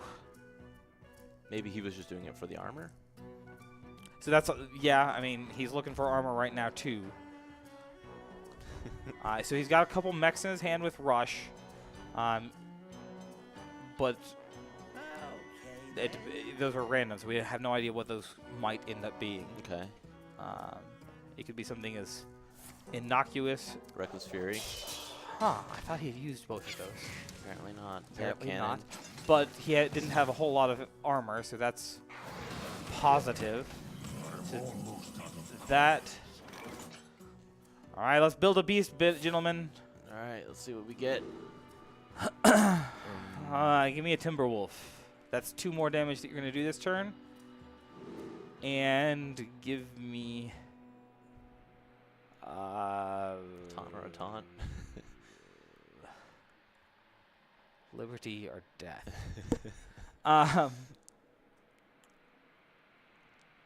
Okay, so.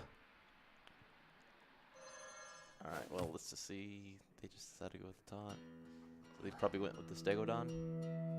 So maybe go ahead and put the stealth out. It's going to be... Okay. Or just another taunt. That's going to capitalize. That's going to deal 12 damage this turn. They need to save that other lifesteal because they're going to start taking fatigue. Yeah. Okay. And they want to capitalize on the lifesteal that they get. All right. 12 damage. Oh man. Well, that's a discover a mech, right? So, Yeah. and that mech is going to have rush.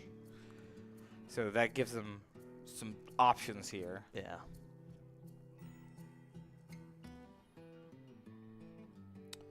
Whew, it's a heck of a nail biter here. You're not kidding. So ACU has lethal on the board. I'm going to assume that UGA can answer that 6/3 Wind Fury. Yeah. And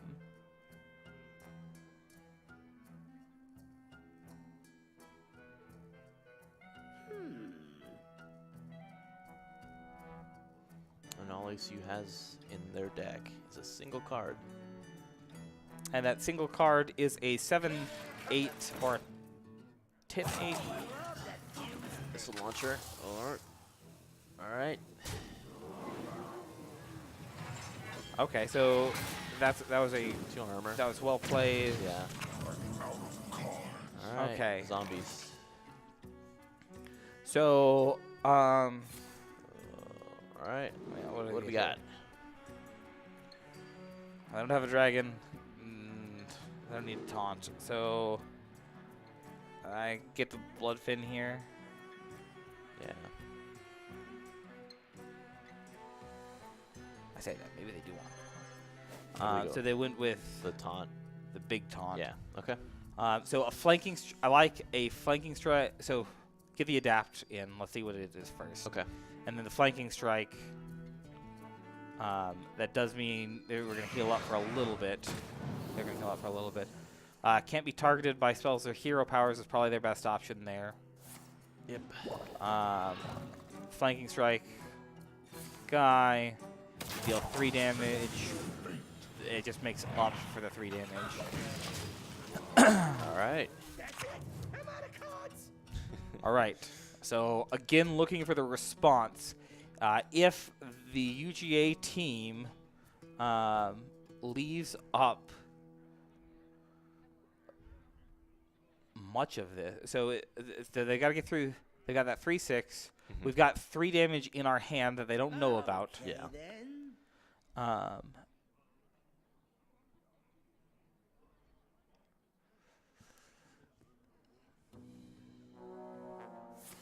There's that 3 damage to that beast. Yeah. My dragon be hungry. And They're gonna destroy it, okay. and they get a taunt in the way. Okay. So All right.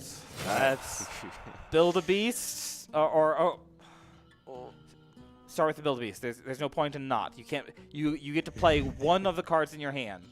So Yeah. go ahead and start by building a beast. See what you get. You might get a rush. If you get a rush poison, great.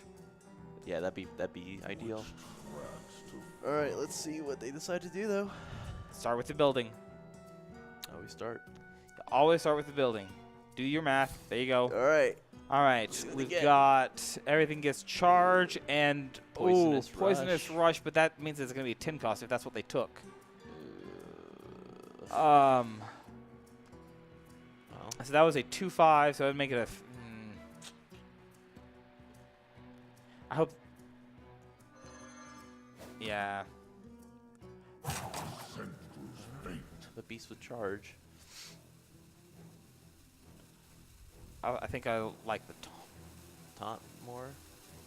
So this will allow them to get through the. Yeah. Okay. Get Go in charge. some damage.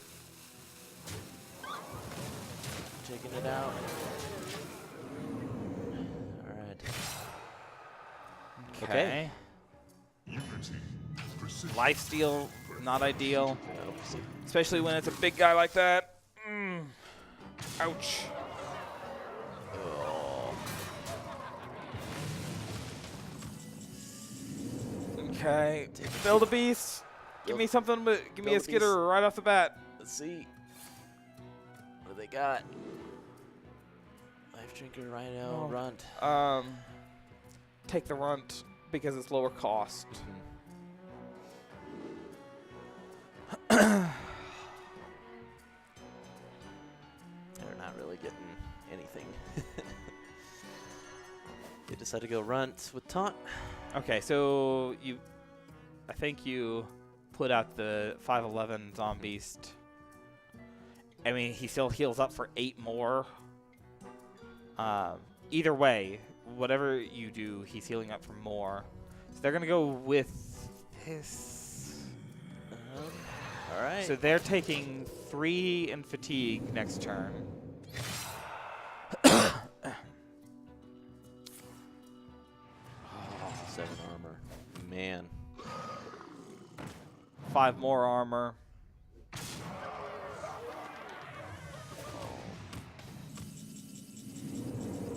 damage. We're down to 10. All right. Let's see what we got. So they can. So the 7/9 will clear off both of these minions. They'll heal up for 6. Take 4 next turn. Bloat bat. No. Yes. Bloat bat. But no. So I still think they need to attack in Zombeast. That'll put them at 16. They'll be at 12 next turn. But they can keep going in terms of. So what you see is what you got for the UGA team. Okay.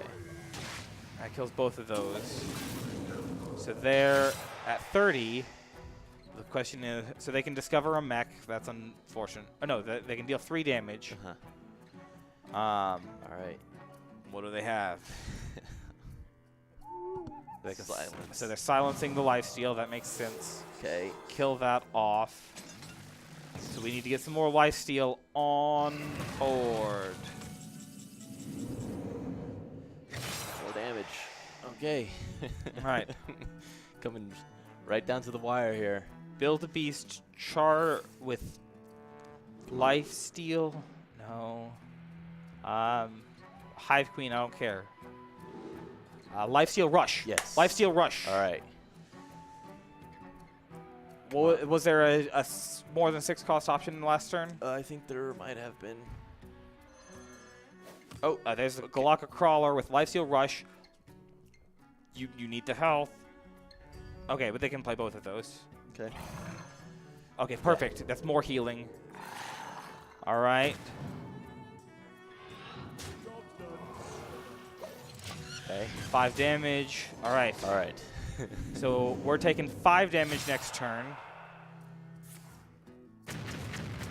Kaboom.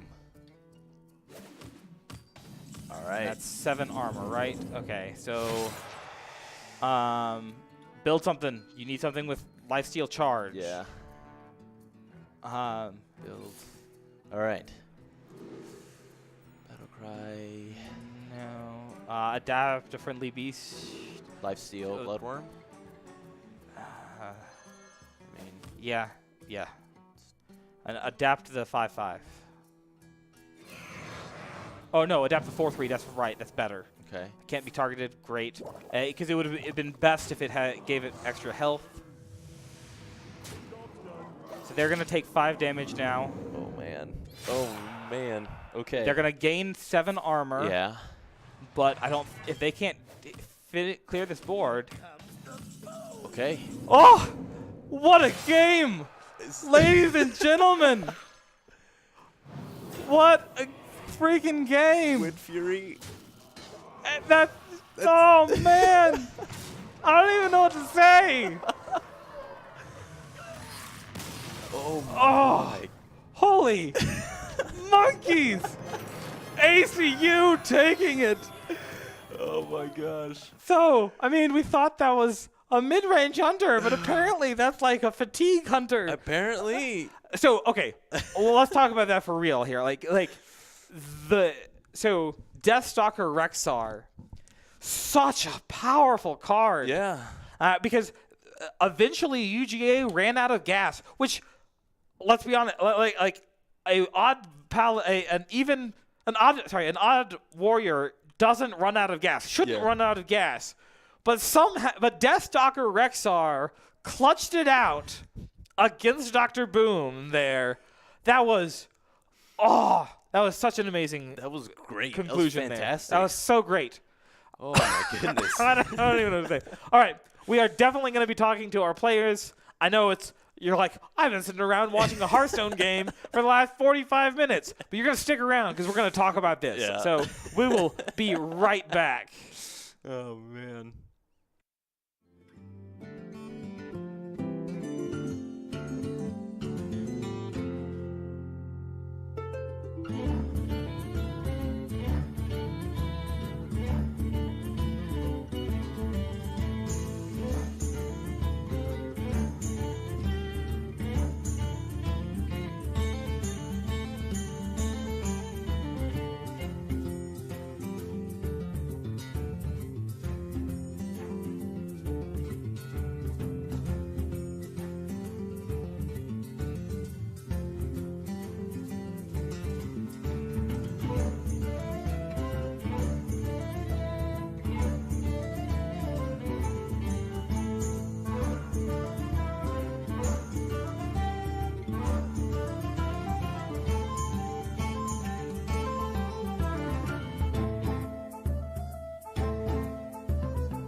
Okay, we are back with not Mexi Melt here.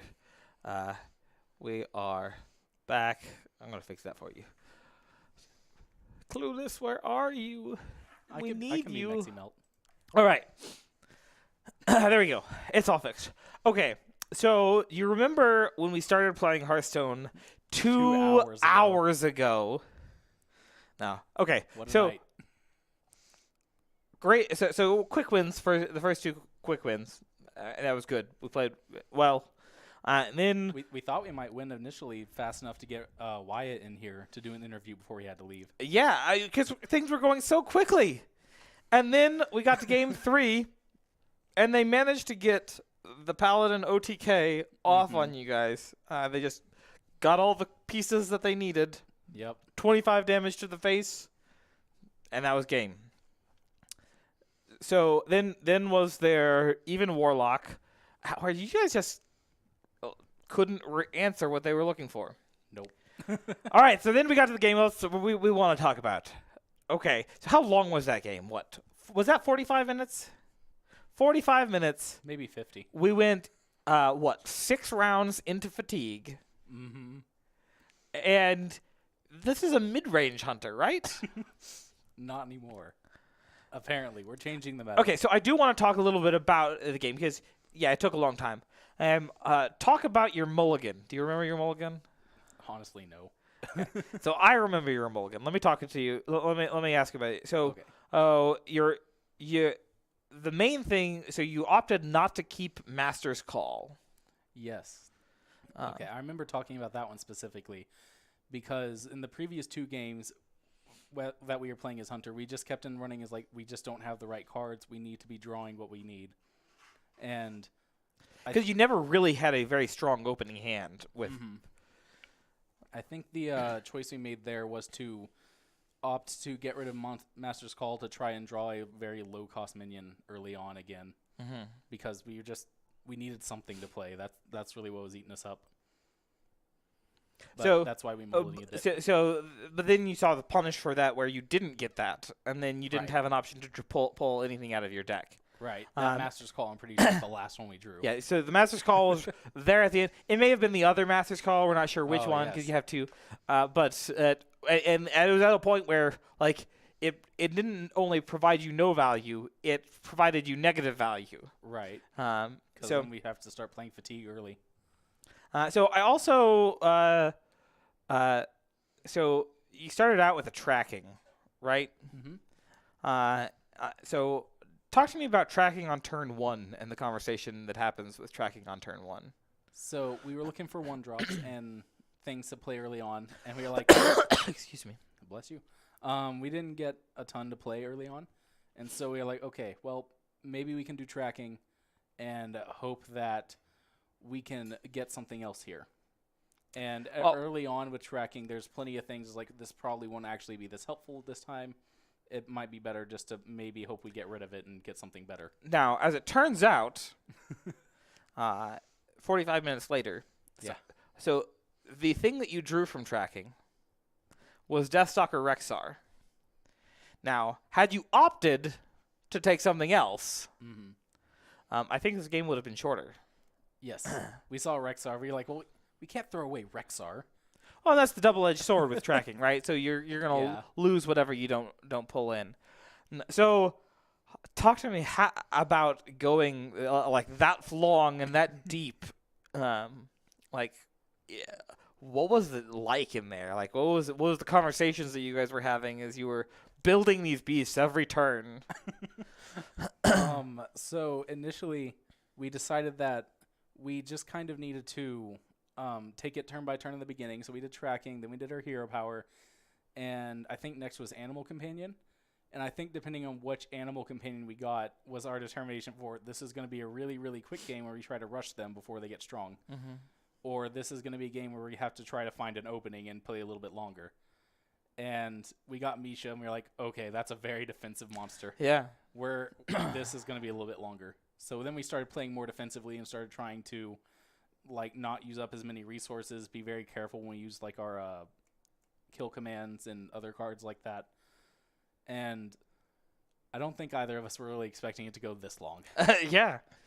So you did play fairly reserved in several places, which was good. But there was a point where like the last Reckless Flurry was used. They were out of removal, and that's when you. At that point, we knew it's like, okay, we got to start getting big things on the board really fast now, And lifesteal. Yeah, and lifesteal to outdraw him. Especially outplay like him. when 3 turns into fatigue, he armors up for 7 and heals up to 30. But we had confidence. We had the big minions to pull it off. and the value the Deathstalker Rexar brought there, so you consistently had something more to play. And he ran out. I don't know what the last card was in their deck. Do you know what it was? I think it was. It might have been the Reckless Fear. No, it was an Ironbeak Owl. That's right. We never saw the silence come. No, we saw the silence. We did. Yes, he silenced a lifesteal. Yes. Near the end. So there was one card left. Let me see. What could it have been? It might have been that. He waited pretty late to play those. The Lancers. He did the ooze. I am not sure. It may have been something that he discovered. So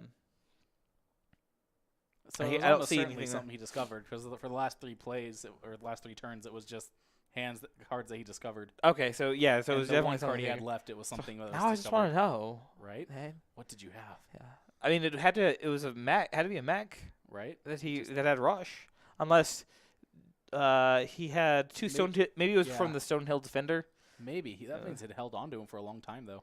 and he had discovered it, not just like been given it randomly. Well, we'll never know. I tell you what, if you're on the Georgia team, you're watching this, send us a message on Discord or in Blizzard. Let us know what was that final card. We're dying now. That's what we want to know tonight. Good game. Yeah, it was a good game. Like, it was well played on both sides. Like, and I, as much as we were rejoicing, I can only imagine how frustrating it must be to get to that point, and it's like, It's just that close. yeah, especially because the longer you go, so that deck is designed for that. That deck is designed. The Odd Hunt Warrior is designed to go long, and the mid-range Hunter is not. But your friend Deathstalker Rexar, who is going away at the end of next month. He's being retired. He's gonna old. Go buy a cabin on the beaches of Normandy? Kalimdor. Oh, that too. And yeah. Anyways, so fantastic matches. I hope you stuck around and watched all of them. I know the last one was like, but at the end it was like, whoa. So going from to whoa is always fantastic. So we'll be probably broadcasting some other stuff this week. We'll figure out that schedule later. But thank you for tuning in. Thank you for supporting our Hearthstone team. We'll be back next week because we won this week. So we're going to keep going. And so, one step at a time. Yep. Y'all have a great night and go Wildcats.